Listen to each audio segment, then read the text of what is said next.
Hello everybody and welcome to another edition of Poland Daily Travel. I'm sitting next to an inanimate object in the shape of a human being. In fact, a composer called George Philip Telemann, that's right. George Telemann, I remember. This was a Baroque composer. Tell by the way he's dressed that he's a fairly fancy fellow. And he lived here from the early 18th century, 1704 to 1708. Now this guy, quite a prolific composer. In fact, he was so prolific that a lot of people thought that some of his music was written by Bach, and Bach, of course, is regarded by many, along with perhaps Mozart, to be the greatest of all technicians and experts in harmony. Yeah. So, at any rate, this fellow lived here. It's interesting because he wanted to be a musician. His family wanted him to study the law, and he didn't want to study the law. So he went to several universities working on becoming a lawyer, and then decided, no, I'm not going to do that. I'm going to be a musician. And so he led this traveling, wandering life, peripatetic life, going to many different places, many different cities in Europe, this being one of them. And eventually he ended up in Hamburg, where he was managing the music in several churches, which must have paid very well, because churches had money, didn't they? And to be managing, I mean, that's a good professional job, managing choirs and the musical production in churches, the organ music, and gives you time to write music, which you can then perform in those churches. So, very clever guy in that sense. But he had a terrible personal life. His family disowned him. His first wife died. His second wife had a lot of affairs and embarrassed the heck out of him, and really led him a merry chase. Then people started ignoring his music. It was like, you remember the story of Mozart and Salieri, which is in the movie Amadeus. They portray that very well. And so here was a man who was suddenly neglected. He's been rediscovered in the 20th century. He was rediscovered in the 20th century. This is the 21st century. And his reputation began to build again. So that's why this statue is here. So welcome to Zary. In the second half, I'll tell you something about the town, and not just about one of its people that they value who lived here.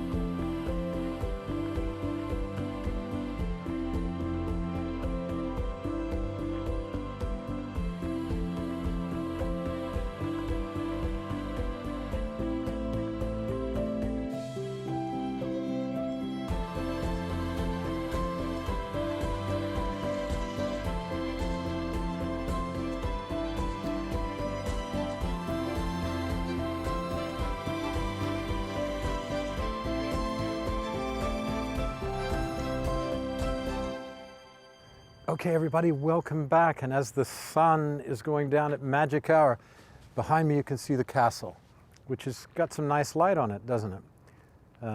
This is the castle here in Zary. That's Z-A-R-Y, or Z if you're Canadian or American.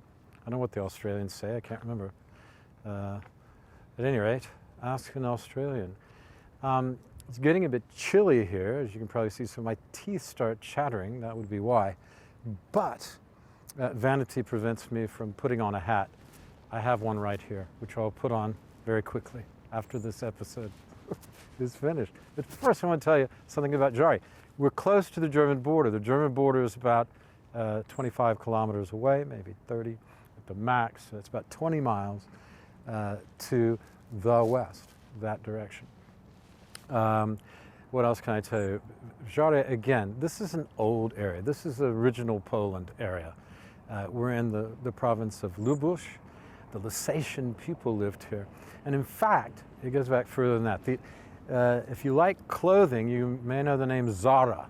Well, Zara was the name of Zary before it became called Zary. And it's an ancient settlement going back to prehistoric times. So people have been living here thousands and thousands and thousands of years. You may ask yourself why. Well, I'm not sure, but I'm betting that there's 2 rivers nearby, and I'm betting that it was a pretty good fertile place or fertile place, if you will, to grow your crops and survive, because survival was very important, wasn't it, in prehistoric times.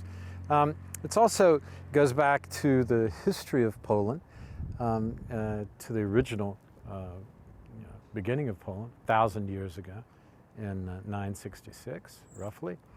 And it has sustained many invasions over time. It's been Polish, Bohemian, German, various types of German. It's been under the Holy Roman Empire. And most recently it was under a fellow by the name of Adolf Hitler and his cohorts. So, but one thing I can tell you that's very interesting, and you see it, I've already realized, you'll see it in a couple of subsequent episodes, is that it is a town that had some kind of glory and splendor some time ago. No doubt it was destroyed, somewhat destroyed in the war. And Napoleon made his way through here too. So there's a long history of people going back and forth on this crossroads. But you see this castle behind me. It has been, you can see it needs a lot of work. Let's just leave it at that for now. It needs a lot of renovation. I mean, this part over here is totally run down, and I'm surprised it hasn't fallen down, not to mention that tower.